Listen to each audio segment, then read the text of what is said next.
Did you deserve these marks, this promotion, your partner, or success you're enjoying?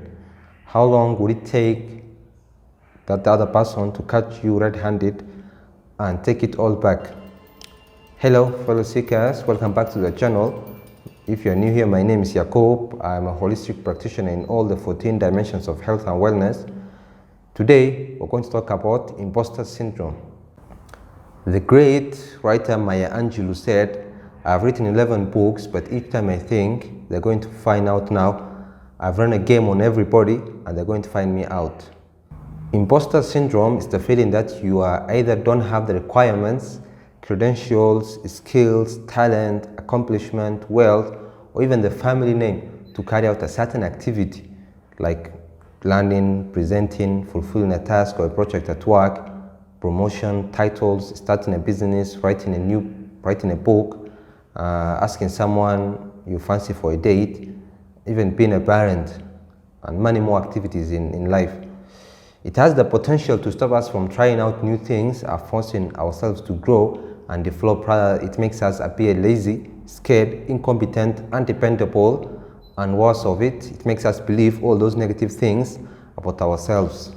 Around 25 to 30% of high achievers might suffer from imposter syndrome, and around 70% of adults might experience imposterism at least once in their lifetime, as research suggests. So the term imposter syndrome, or as it was known as imposter phenomena, was introduced in an article published in 1987 titled The Imposter Phenomena in High Achieving Women, Dynamics and Therapeutic Intervention by Pauline R. Clance and Susan A. Ames. Clance and Ames defined imposter phenomena as an internal experience of intellectual phoniness and initially focused their research on women in higher education and professional industries. The research surveyed over 100 women, approximately one-third of whom were involved in psychotherapy for reasons beside imposter syndrome, and two-thirds of whom they knew from their own lectures and therapy groups. All of the participants had been formally recognized for their professional excellence by their colleagues and displayed academic achievements through educational degrees and standardized testing scores. Despite the consistent external validation these women received, they lacked internal acknowledgement for their accomplishment, and when asked about their success, some participants attributed it to luck, while some believe that people have overestimated their capabilities. You might say that Cinderella from the famous fairy tale had an imposter syndrome due to the fact that she was a lowborn, which was exacerbated by the treatment she was dealt with by her stepmother and half-sisters, who basically turned her to their housemaid. From Cinderella's tale, you can appreciate how much identity is a big factor in this phenomena.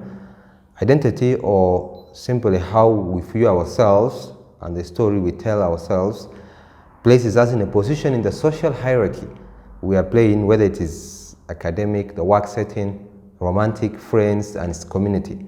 And if the story you tell yourself or identify misaligned from your status, it will expose you to the negativity within your psyche and damage our self-esteem, which can manifest in a wide range of emotions and behaviors. Clance and Ames believed that mental framework of imposter phenomena developed from factors such as gender stereotypes, familial problems, cultural norms, attribution styles. They discovered that women instead experience symptoms of generalized anxiety, lack of self-confidence, depression, frustration, related to the inability to meet self-imposed standard of achievement. Why does it occur more often in women than men, according to the aforementioned research? According to a lot of psychologists, the big five personality trait could be the main reason why it occurs. People who are high in neuroticism or emotional instability are highly sensitive to threat compared to other people, and if you're high in neuroticism, you have a pessimistic outlook about situations, i.e., what is the worst case scenario if I fail to accomplish this task? Then I am going to lose my job, the respect of my colleagues, never get married, get ostracized, or even lose my status socially. Women have been found to have high levels of neuroticism, especially from adolescence onwards. You might say it's an adaptive behavior, considering the role they play as mothers who have the life of babies in their hands. By the way, you can take a free personality test by clicking on the link below.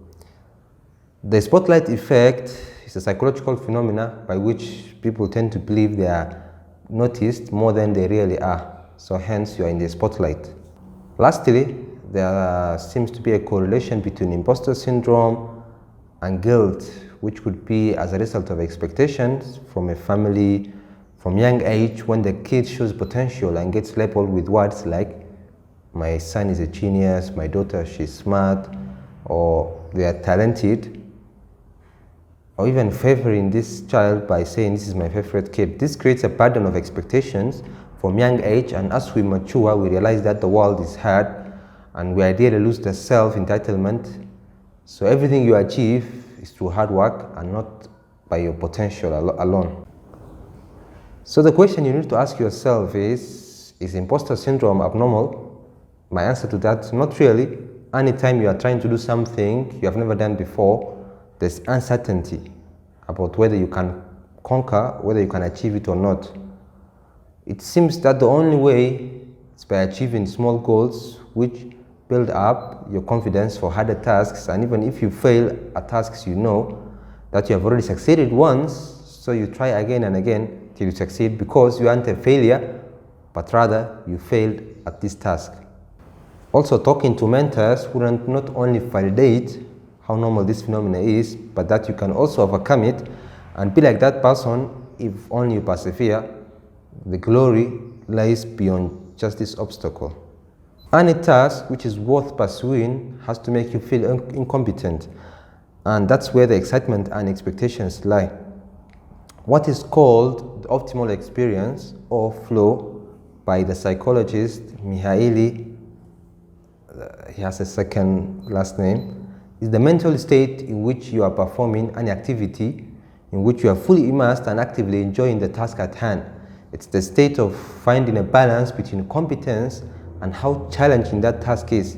If a task is too easy, we get bored. If the task is too hard, we get too afraid. So flow is the sweet spot where you lose track of time and feel sense of accomplishment.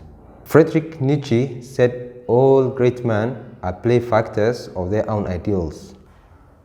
So if you have one problem currently with your health, work, education, finances, relationships, parenthood, or life in general, if yes, please feel free to talk to us in an effort to find a solution based on our expertise and experience in counseling and coaching together. Book a free 30-minute consultation by clicking on the link below. Thank you.